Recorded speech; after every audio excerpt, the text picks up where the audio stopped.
Hi there, this is Sahid with The Bloom Show, brought to you by New Bloom Solutions and Above All Flowers. Thank you again for joining for another episode. Super happy with this episode as I'm bringing on an old coworker and personal friend of mine. So super excited to see the growth within his career and the company he's working with. So Rodrigo Leiva, which is the general manager of Esmeralda Farms. We started working as salespeople together, and now we're kind of growing in separate pathways, but we're growing, and it's awesome to watch. Super excited to talk to them. They are where I learned what innovation's all about in the flower industry. It was really an innovative incubator of sorts in some cases.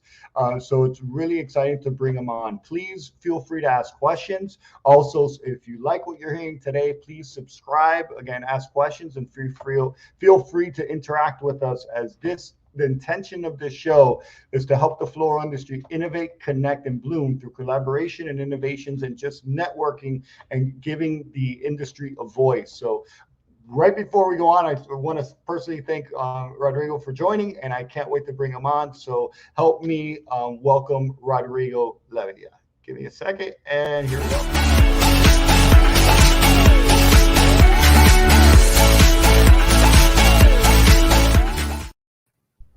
Hi, Rod. Hey, Sahid, how are you? Good to see you. Likewise. Long time no see, like 5 seconds ago. But right. pleasure Backstage was nice. I was in the green room. So yeah. There you are. Yeah. There you are. I'm in the green room.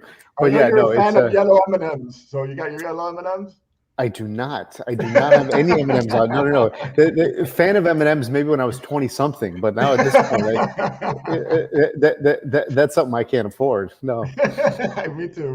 I have my M&Ms once in a while. But Rod, man, personal thank you for joining. It's my pleasure. My pleasure. I was just reminiscing. We're reminiscing of how we started in the industry, and it's just awesome to see where you got in as well. So congratulations to your role with Esmeralda. It's very suiting, and it's very awesome to see you there. And thank you. No, I'm very lucky. I've had great teachers, but also congrats to you on this awesome show and everything that you've been doing and becoming such an influencer within the industry.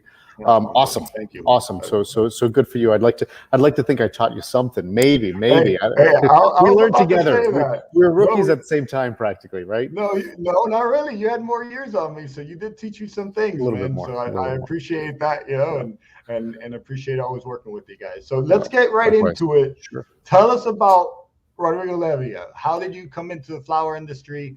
And how we know how you came into the industry, but let's share that. Okay, so basically, I started in the flower industry. I guess that's a unique question and a difficult one to answer, and it kind of comes in two parts. But really, I started in the business officially as a little kid, or unofficially as a little kid, running around the farms in Medellin. In our chrysanthemum farm at Flores Esmeralda, my stepfather was Peter Ulrich. So he was the founder of the company and the CEO of the company for many, many years until his passing. So I grew up there when I was about, and I'd run around and go through the chrysanthemum fields and kind of knock things down and probably got myself into some trouble. When I was 10 years old, I decided, you know what, I really need some money. I really need some cash. So I wanted to buy myself a Walkman, I remember. So I decided, you know what, I'm going to start buying flowers every week, and I'm going to start a bike route. And I went up and down my neighborhood selling flowers door to door. It was 25 stems of roses, regular rose bunch, door to door, $7 a bunch. I had a standing order, had to pay COD, of course, and went door to door, here's a blast from the past. Mark Dubner was my sales rep back then.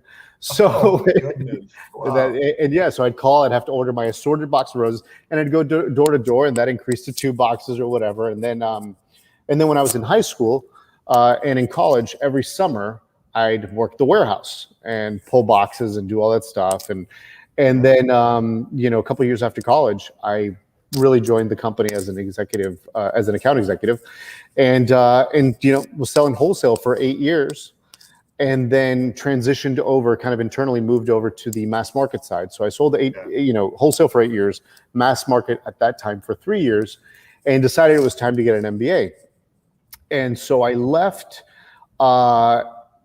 and I would say it might have been a month after I started my MBA, and I genuinely thought I was gonna have a break from flowers. I'm gonna take a break from flowers. I won't sell anything. I'm gonna be doing my MBA. And a friend of mine, a dear friend of mine and customer, moved from one retailer to another retailer, one of the largest retailers in the country, as the flower buyer.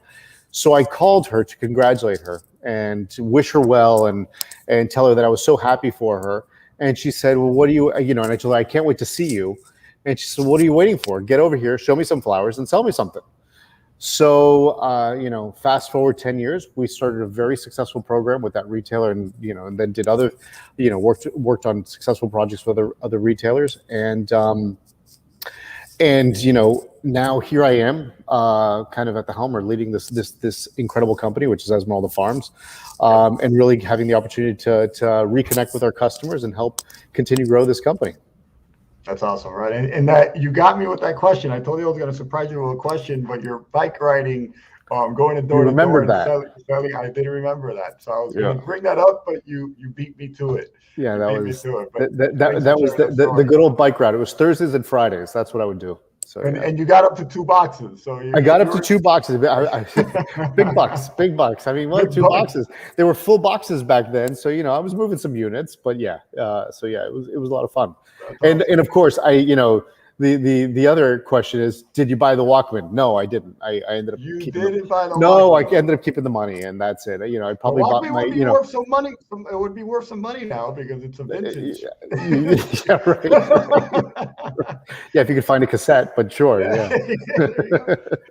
So, right, I'm curious, and we've seen and I've heard of many different changes that are happening at Esmeralda. What's different now, and like when you and I used to work at Esmeralda? Or you still work there? No, I'm still working. I think my paycheck is coming through in a couple of days. We'll see. I'll let you know. No. A lot has changed. Okay, the good old days of with Sahid. Listen, those were great times. We were younger. We were learning a lot. Having a lot of success, making some mistakes, of course. But there was a great energy within the company. We were, it was a company with an excellent reputation for quality, consistency. We had so many different products that we would sell, and they were really unique at the time. Yes. I think at that moment it was really unique, some of the flowers we were selling. And it was great. And, we were building, selling Ecuadorian stuff plus Colombian stuff. It was fantastic. But things weren't, things weren't always rosy at Esmeralda. Things got very difficult. When my stepfather passed, he was our CEO, and he was also kind of like our chief strategy officer. He was kind of the one that set the vision and the tone for the company, and would also make selections on some of the breeding varieties. That was actually one of his big passions. So when he passed, I would say that kind of set the tone for what would happen in the years that followed. I think collectively we may have not been steering the ship in the same direction. There was a level of, we're growing less flowers than the year prior. There was a level of attrition within our customer base and within, sort of our market share. I think also, just long-standing relationships that we'd had might have gotten a little bit more strained or a little bit more frayed. And then the pandemic comes, and that was kind of for us really a 1-2 punch. So to go back to your question, what's changed? Well, I mean, the most notable difference is, of course, that just over a year ago, Esmeralda Farms was acquired by Sunshine Bouquet. And so if the situation was great before, it's that much better today. Where the focus on quality and consistency is stronger than it's ever been before. And you and I have a little bit of history on that. But the product line continues to broaden along with our production. We're about to launch, or we will be launching, new rose line, new spray rose line. We've added new gyp varieties. We're carrying a new really exciting, or new hypericum varieties. A really exciting one, which is a white one called Snow Prince. Big berry, beautiful, great for weddings. We've got Lepidium, Astrancia, Lysianthus, new pom-pom varieties, new disc bud varieties. we're expanding the Playa Blanca production, or we expanded. It's already kind of in full production now. So thanks to Sunshine and its commitment to Esmeralda and Esmeralda's customers, we've really been actively, growing in hectares and doing a lot of great things. And we're going to be bringing in more stems into the United States, into wholesalers, wholesale houses. Let's say we'll be selling more flowers to wholesalers than we ever have in history. So for us, it's an incredibly exciting time at Esmeralda, and that's kind of probably the most, the biggest change. It's funny when I travel around a lot, and I've been doing a lot of that in the last year with visiting a lot of wholesalers, but also going to great shows like WFSA. People always ask, what's Sunshine going to do with the flowers? What's Sunshine going to do with Esmeralda? And I get it. They're mindful, or they're worried if the rug's going to be pulled out from underneath them. And we've been a longtime supplier to many, many wholesalers throughout the country. I can say that, like I said, we're more dedicated, I think, than we've ever been to this space. We're solely focused on this space. And I'm saying this from the United States perspective and also from a global perspective through our global team. But we're extremely dedicated to this. When pom-poms were tight, we had them in open market and available for standing order. In the last couple months, when white roses have been so scarce with all the weddings, we've made hundreds of thousands, literally hundreds of thousands of stems available in the last 4 or 5 weeks for our wholesale customers, and we'll continue to do so as long as there's that kind of that wedding season demand, whether it's a season or a year or whatever it may be.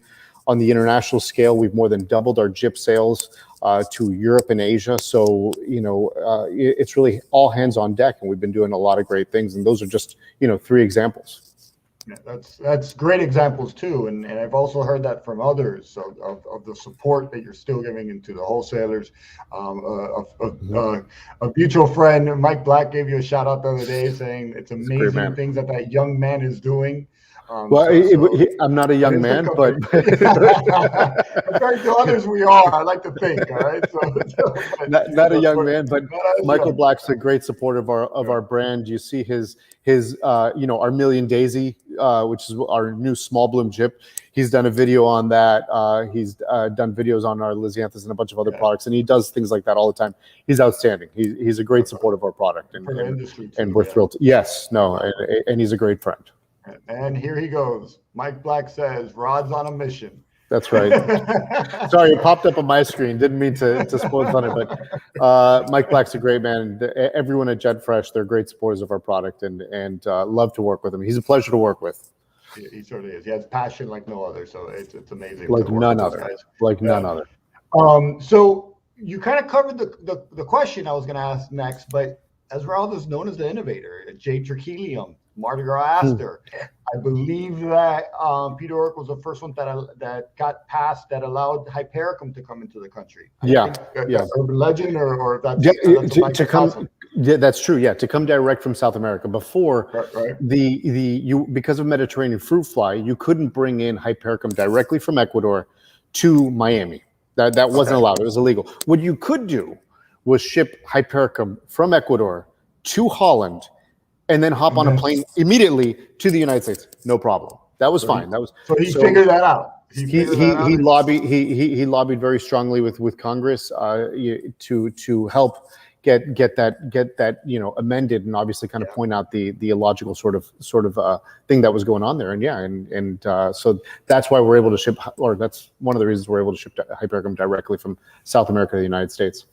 That's a pioneer, and that's what Peter Ork was. It was a pioneer in everything he did. Absolutely, but as far as innovation, I mean, we're still an incredible innovator. We're trying to do different things, obviously on the product side and on the service side. Innovation, kind of like what you're talking about in its previous form, was for Esmeralda was we created a variety, then we grew it and became the exclusive supplier, and naturally that gives a company kind of this unique edge. But the model was 100% dependent on internal genetic innovation. Our model today, I think it's pivoted. We've pivoted away from the lab and gone more towards the breeders marketplace. Of course, we're going to, rely on the really successful varieties of Overtime Jip, Mardi Gras asters, which are signature items for us, our spray rose line, Jade Trichium, like you mentioned. Of course, those are very important parts of our product mix, and we'll continue to kind of look at that. But we're also going to look at the sort of breeder marketplace.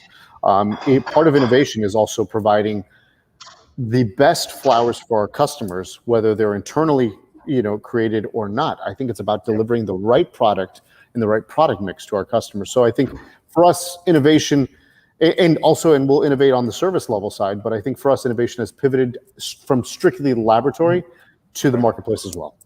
Wow, well said, and that's interesting perspective to look at it that way. That's awesome. Yeah, cool. Thanks for that information. That's cool. I love that insight. Because the innovation I'm familiar with is the new variety. But you're right. Pivoting into looking for other innovations, and that allows you more flexibility, a larger scope to scale. Well, it allows us flexibility. It allows us to. One of the things that I wanted to do in the last year that I've been in this position is really listen to our customers. I think in all the travel that I've done throughout the country, one of the great things is you go into these wholesale houses, you see how they work, but there's so much learning that happens, right? We don't have all the answers. I've got opinions, but I don't have answers. And so it's great to kind of go into these wholesale houses and learn so much, right? And so part of relying on that sort of breeder marketplace is pivoting towards being able to be responsive, hear what they're looking for, and provide it, whilst instead of going strictly into the laboratory and seeing if you can figure out the best red hypericum and, oh shoot, you know what, the berry's a little small, it's not really right, but it's the red I created. No, I think you need to be a little bit more responsive than that. I think you need to be a little quicker. The laboratory's a little slower too. Wow, that's super cool. Great information. Thank you. I hope the audience is sharing. Please ask questions as much as you can. Feel free to ask questions. Rod can take them. So no Jeopardy questions. No Jeopardy questions. So I'm a bit advocate when it comes to supporting florists, supporting the entire industry. So I'm aware that you guys have a blog, flower.style, and I'm a fan. Right. Because it's adding value to your customer base. Right. And it's bringing something of value on a daily basis or not on a daily basis, and you're highlighting the florists in the industry. So tell us more about flower.style, please. Okay, I think and thank you for being a fan. Flower.style at the core is really a digital magazine, right? And it's got beautiful imagery and it's got captivating content, I think. And I can just imagine kind of a florist, walking a bride or anybody in, sort of an event customer through the pages of this website and showing them the imagery and the different concepts or different ideas and trends and all that stuff. So I think that's great. The magazine, I think, really captures the impact and essence of flowers in our lives. But really kind of that's the direct result of some really, really exceptional work from really what's the best marketing department in the industry, in my opinion.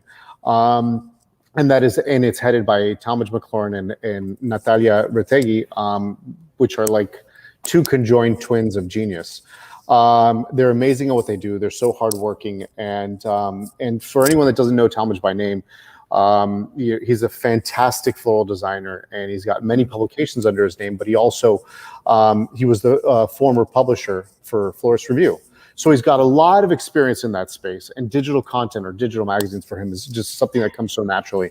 And we're just playing a small role in this, and it's great. And so obviously, one of the ways to get to flower.style is through our website, esmeraldafarms.com, or of course you can go to flower.style. But it's a great magazine.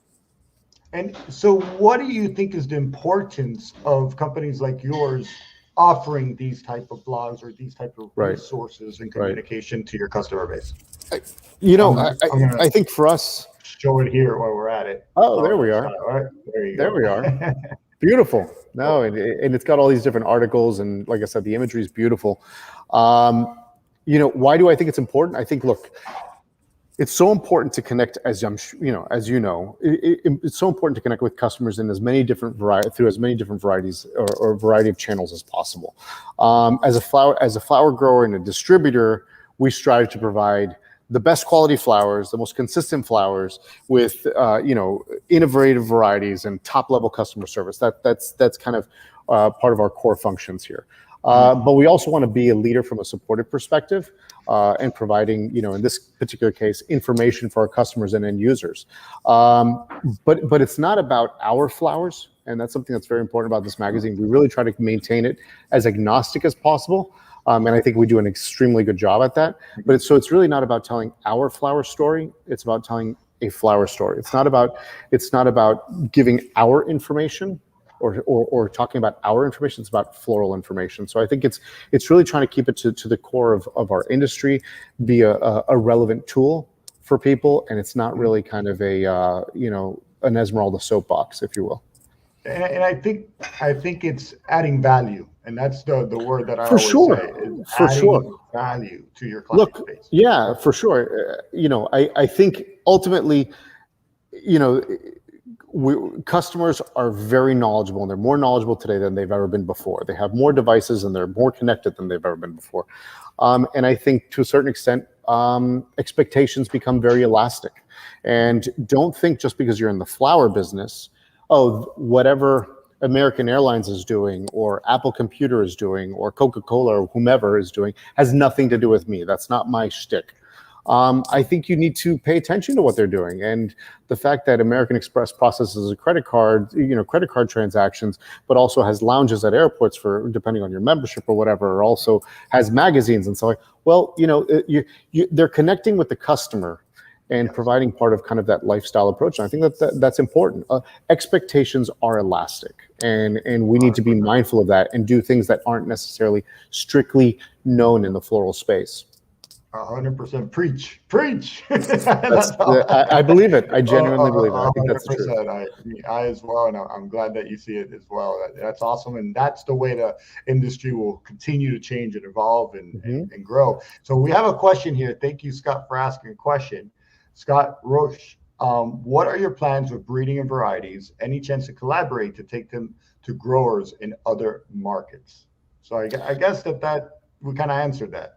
Right. So, well, no, but I think it's a fair question. I probably wasn't as clear. From a breeding perspective, Esmeralda Farms is no longer a breeder of flowers.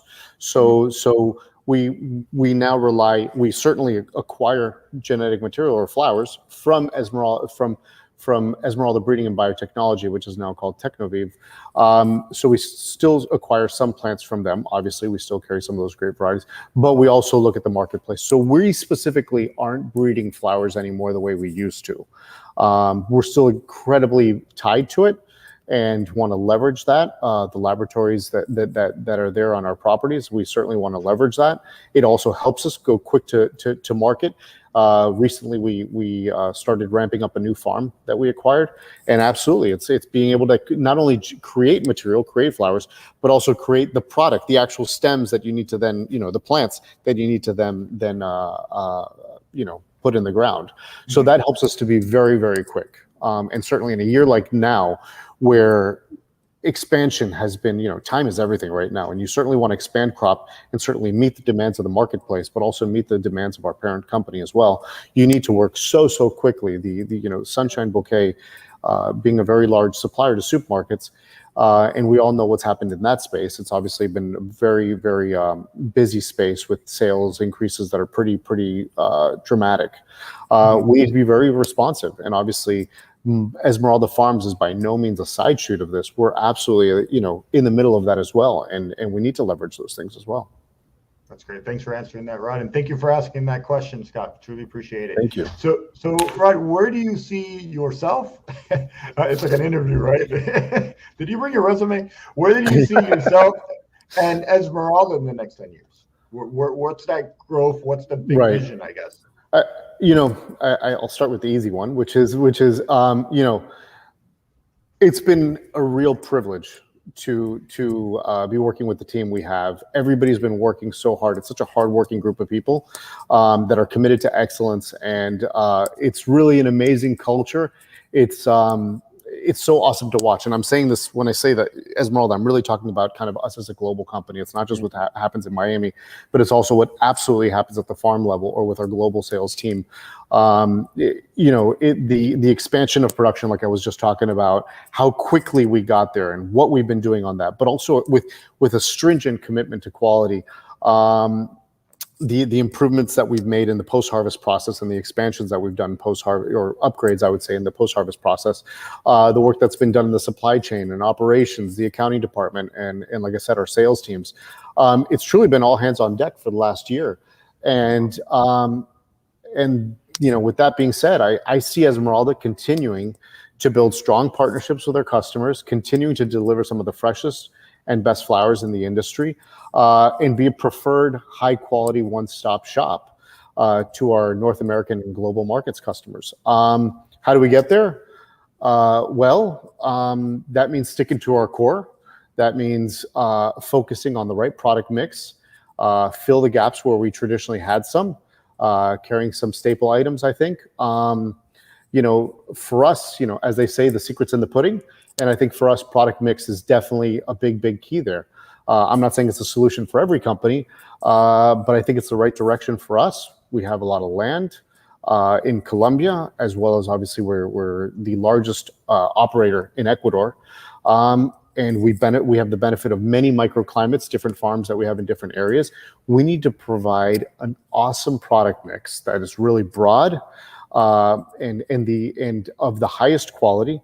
And, look, I'm going to use a line from one of my colleagues. This business is about people and dirt, and it's about leveraging the land you have and doing the right thing and, building out your stems and creating sales with that, and also having the right people that are going to, give you the potential to grow to where you really need to be. So bottom line, I think the next 10 years are going to be extremely busy. As for me, I'm having the time of my life. This is the most enriching professional experience I've ever had. I work with great people. I'm inspired by the leaders within our company, and I'm really enjoying the challenge. That's awesome, right? And I'm a shout out guy, and I like the connecting network. So shout out to Willie Colon out there. Shout out to him for sure. My boy Willie Colon is a star. He's one of our top sales reps. He's been with the company. Actually, he just had a 23-year anniversary at the company, and he's an incredible sales leader within our office.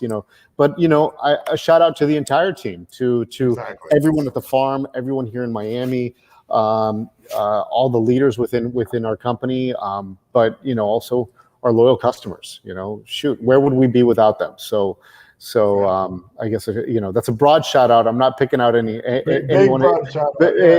anyone specifically, but certainly, yeah, Willie's great, but everyone's great.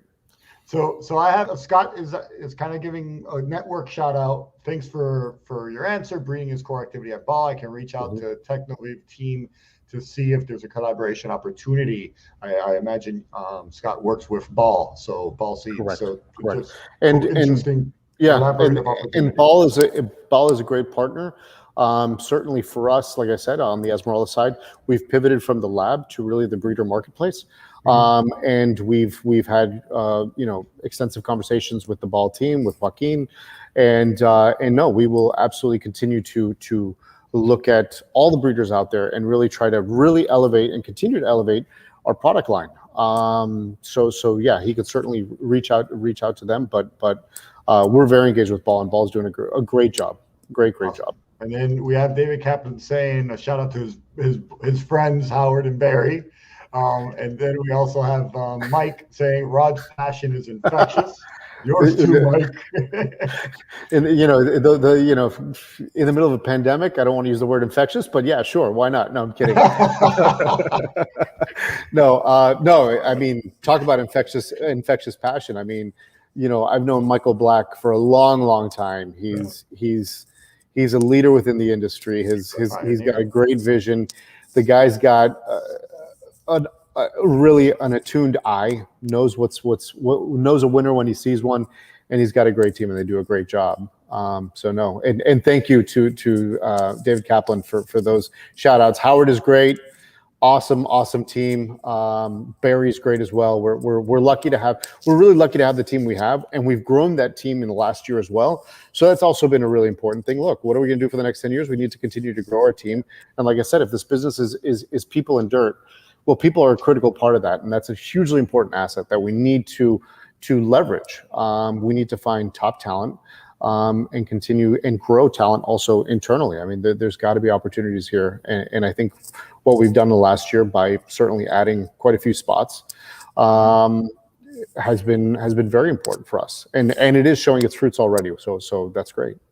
So usually I let David Kaplan, which is my partner or partner companies, to ask the final question. So Dave, I hope you're ready for that final question.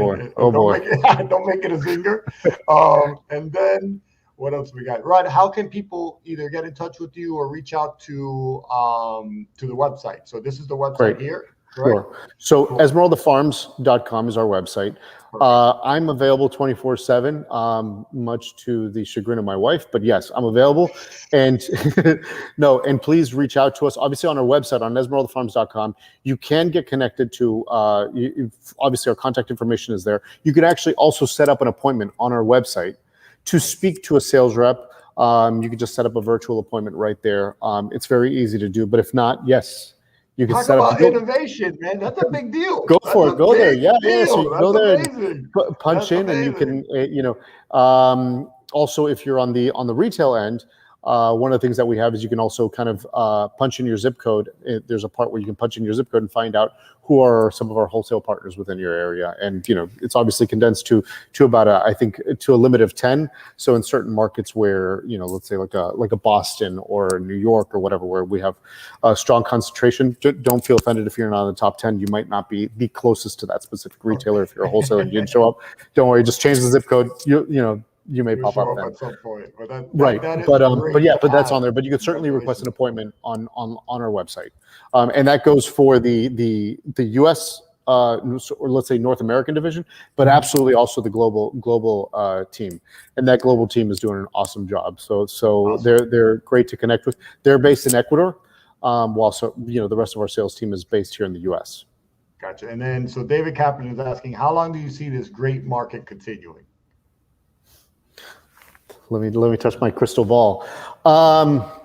Look, it's obviously a very strong market, and there is a symbiotic relationship between the strong market and flower sales at the supermarket on the supermarket side. And so I think to answer that question, I think one has to evaluate how much of that bump in business that supermarkets have had is going to stay, right? And the longer kind of a pattern continues, the more likelihood it has of staying. And so right now, we've been kind of going through the pandemic for about a year and a half, and people have been buying a lot more flowers at the supermarket level than they ever have before. So as long as I think it's a two-pronged question. So how long is this market going to last? How long is it going to be this crazy? Well, I think in order for it to be this crazy, supermarkets need to continue to need flowers as much as they've been doing that. As long as they do that, you're going to have a certain tightness in the market. It's hard to pick up land. It's hard to buy good quality land and set up some greenhouses, especially right now with the pandemic. Go find plastic. Go find the metal you need. Go find your irrigation systems. It's not that quick. It's going to take a while for you to really, really get things going. If you bought a virgin piece of land, if you didn't buy a virgin piece of land and you bought a farm that was already in existence, well, then you didn't really add stems to the system. You're basically you're moving where those stems were going before and putting them into a new direction or a new home. So. And that's the quickest way to expand. Certainly, we've done that on this end. But yeah, how long is it going to last? Barring some significant sort of economic shocks, I see kind of a new normal going on here. I really do. And certainly, and then as far as weddings, wow. Michael Black, I watched him on another show a few months ago, or about a month or so ago, and he said, "Oh, the wedding. What? It's not a wedding season. It's wedding years." You do a great Michael Black. You do a great Mike Black. No, that was not the intention. But yeah, look, I think he's right. I think it's wedding years. You have a year and a half's worth of wedding inventory that didn't happen, or a year's worth of wedding inventory that just didn't happen. Those weddings now have to happen. So there you are. So I think that'll stay busy. And again, we'll continue to leverage, our total infrastructure to provide as many flowers as possible to our wholesale customers. And certainly, like I said, in the last month, we've sold hundreds of thousands of stems of white roses when nobody had them. We've sold hundreds of thousands of stems of white roses. And that's, again, and we'll continue to service that market for as long as we need to. But that's an important outlet for our flowers. Right. Can you say hundreds of thousands of white roses? White flowers. White roses. Or Playa Blanca. Okay, no, yeah, Playa Blanca for sure. We've expanded the production. Amazing rose. Yeah, that is. We expanded so that's an Esmeralda variety. Yeah. We did expand. Now other farms grow it, and I think that's an important piece. Also, is that I think strategically, the more people grow some of these rose varieties, the Esmeralda rose varieties, I think the better it is for everyone, because it's hard for us with our footprint, so to speak, to really create a name for a rose. But yeah, Playa Blanca is a huge success story for Esmeralda. There's no question about it. And we expanded the production. We're a very significant grower of Playas. That production is now in full steam ahead. It's going. This isn't an expansion in progress, but rather it's been completed. And so I'm really excited about that, because I think there's obviously huge space for that. But we've also sold Snow Bliss, Mondial, Pink Mondial, Vendelas, all those things people thought Esmeralda may never carry. There they were. We've been doing it for the last month and a half or so. We've been selling those. It's been great. Awesome. So Rodman, congratulations to your career. No, thank you. Thank you. And your family as well. And thank you so much for your Very time fortunate. here and sharing, so openly and very eloquently. very eloquently. No, thank you. It's been a pleasure. Thank you so much. Thank you. By the way, I've been sipping this water with this water bottle, and you kind of got to get like a late show, like a mug. You got to send those out. Right, I know we're living in this virtual world, but I need like a Bloom Show mug, and there I am. I'm sipping the Bloom Show mug, kind of like I was on the Late Show. I will certainly do that. That's a great idea. Don't be surprised you get one. That's a great idea, actually. So awesome. Let's see if I can find them wholesale. But again, Rod, thank you so much, man. Glad thank you. Thanks for the opportunity. Thanks for your time. Thank you so much, Rod. You bet. Thank you. See you soon, man. Take care. Take care. Have a good one. Bye-bye. So again, it was a pleasure for me to interview Rodrigo. Sorry, I just caught myself. I was calling him Rod the whole time. That's all I've known him by for so many years. So Rodrigo, and my apologies if I was calling you what your friends call you. My apologies for that. But Rodrigo, thank you again for your time. The guests that joined today, thank you so much for chiming in and asking questions and making this interactive. Truly appreciate that, and really excited to see where Esmeralda goes in the next 10 years and where that team goes in the next 10 years, as they are pioneers and trailblazers in our industry, and we hope to see much more of that. One last question. Let's see if this is David. The mugs are delayed in the container, Rodrigo. So if you're watching, the mugs are delayed in the container with everything else that's been delayed. But truly appreciate it again for everybody joining. Next month, we're going to have Edwin Vendesoto, the owner of Royal Flowers. So super excited about having that. And also keep an eye out, as we're doing a special group interview with a couple real awesome people in our industry. And we're hoping to aim for December on that. So again, thank you very much for joining us. Please remember that the Bloom Show is here to help the floral industry innovate, connect, and bloom through collaboration and innovations. Thank you again.